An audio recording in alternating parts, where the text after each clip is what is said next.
Assalomu alaykum akalar, ukalar, do'stlar, musofirda yurgan aka-ukalar, parvoz aka-ukalar, hamma sog'liqmi? Oilalar tinchmi?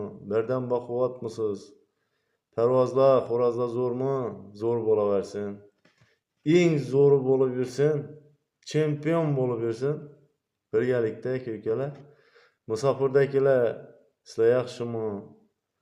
İşlərinizə omad, kissalaringizə daromad, yaxshi pullarni topib, musofirdagi aka-ukalar pulli bo'lib kelgaysizlar iloyim. Musofirchilik ham qiyin. Aka-ukalar, bizlar ham chiqib ko'rganmiz qiyin narsa. Endi aka-ukalar, bugungi temamiz, mavzumuz kecha shu aka-ukalarimizni iltimosi bilan bitta mana bu videoni tashlaganman.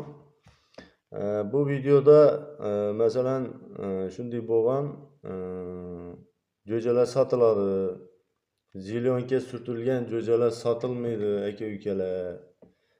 Tanlaganda zilyonka surtilgan jo'jalarni tanlamasdan bez zilyonka jo'jalarni tanlasangiz, tanlagan jo'jangizni chiqarib yuboraman degan bir mavzuda shu gap bo'lganda, endi bu yerda aka-ukalarimiz tomonidan noto'g'ri tushunish, bir-birimizni noto'g'ri tushunishlar bo'ldi. Endi bir negativ degan emas bu. To'g'ri ma'noda yozgan aka-ukalarimiz molodez. Men to'g'ri gapni to'g'ri qabul qilaman-da. Tanqid ham kerak. Nimaga deganda bu tanqid rivojlanishni sebep bo'ladi. Nimaga? Sababi shu tanqid bo'lsa, to'g'ri tanqid bo'lsa, sразу to'g'rilab olasiz, tuzatib olasiz. Bu kanalni rivojlanishiga ham hamma narsaga hissa qiladi. Lekin bo'xton, yolg'on, bir ko'ra olmaslik kommentariyalar bu albatta odamning asabini buzadi.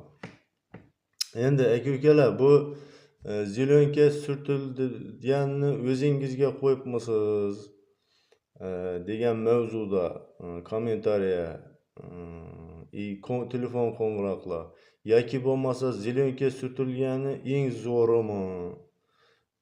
Yana zilyonka surtilganlarini tanlab o'zingizga olib qo'yibsizmi? Xullas va kaza shunday savollar tug'ildi-da. Endi men shunga izoh berib o'taman. Aka-ukalar, bu yerda zilyonka surtilgan jo'jalar sotilmaydi deganim sababi, bu zilyonka surtilgan jo'jalar bu chujoydan, ya'ni yangi kelgan zotlar bo'ladi aka-ukalar. Bu yerda masalan shu video davomida kuzatgan bo'lsangiz, bu yerda shu 10tachadan ziyod shunday yuribdi. Endi bu yerda masalan bu narsalar, bu zotlar, yangi zotlar, buni men shu ko'rib, ota-onalarini, o'yinlarini shu judayam o'zima shu ma'qul bo'lgandan keyin kelgan zotlar. Endi bu yerda bu sotilmasligining sababi hali bu baribir sinovdan o'tmagan. Sababi bu ichkarida обязательно bu o'yinlar ko'riladi.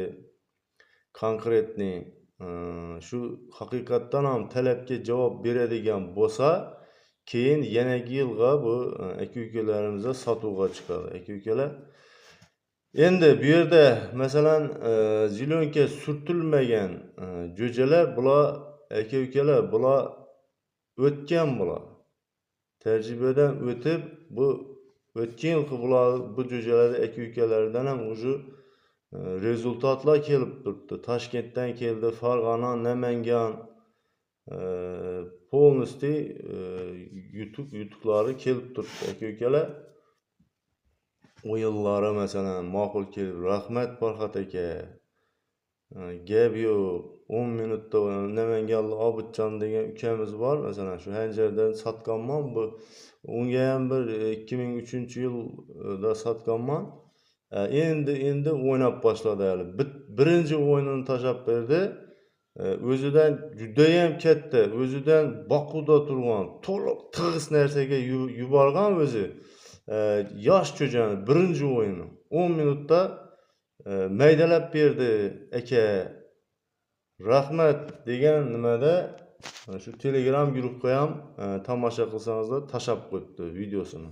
Masalan, jo'jalar urushgan. Nima demoqchiman? Bu yerda zilyonka surtilmaganlar bular aniq narsalar.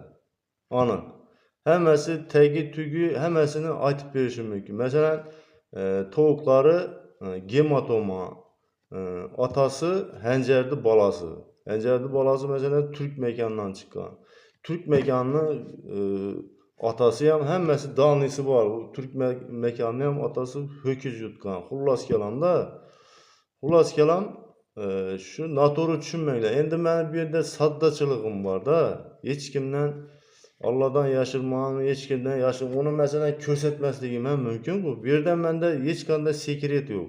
Kasallik bo'yicha ham, boshqa bo'yicha ham ichimda, miyamda borini aka-ukalarimizga to'liq 100% aytaman-da men. Endi shuning uchun ham bu ko'rsataveraman. Sotilmaydi desam, o'liydi. Bu eng zo'rini olib o'zini yo'q. Bu yerda boshqa narsalar bor, boshqa temalar bor. Bu zotlar endi mana zot chiqargan aka-ukalarimiz xafa bo'lmasin. Baribir. Bu ichkarida ko'rilish shart. U olib kelgan bilan zo'r deb olib kelgan bilan ko'rganmiz-da, ko'p qo'shib nima bo'lmaydi, qo'shib bo'lmaydi. Bu aytgandek bo'lib chiqmaydi-da. Xullas kelam bu ichkarida ko'rilib, keyin qo'shiladi, yana 2 yilga xudo xolasa sotuvga chiqadi. Aka-ukalar. Shuning uchun noto'g'ri o'ylamanglar. Xudo xolasa uyaltirib qo'ymaydi. Hali sotgan jo'jalarimiz hali uyaltirib qo'ymagan aka-ukalar. Uyaltiradiganni men sotmayman ham, to'g'risini aytsam, so'yib yeyman. Ana shundan yaxshisi yo'q. Rost bitta osh qilib uyaltiradiganni. Endi masalan kichkina jo'jada chiqib ketishi mumkin. Hammasi ham masalan internetda zo'r o'ldiradi, otasi 100 marta yutgan, 40 marta yutgan deb sotadi. Yo'q. Aka-ukalar, menda haqiqat to'shni. Zo'r xo'rozdan zo'r jo'ja chiqadi. Bu to'g'ri. 100% to'g'ri. Lekin buni hammasi ham zo'r, hammasi ham chiqib davrada yutadi degan emas. Aka-ukalar, shuning uchun men sotganda ham mana shu gapni aytib sotaman. Endi qarangda, masalan, yaqinda 2023-yilda Toshkentga sotgan 3 ta jo'jamdan 2 ta xo'roz, bitta mekan chiqqan. Ana shu bitta xo'rozi juda ham zo'r chiqqanda, endi misol.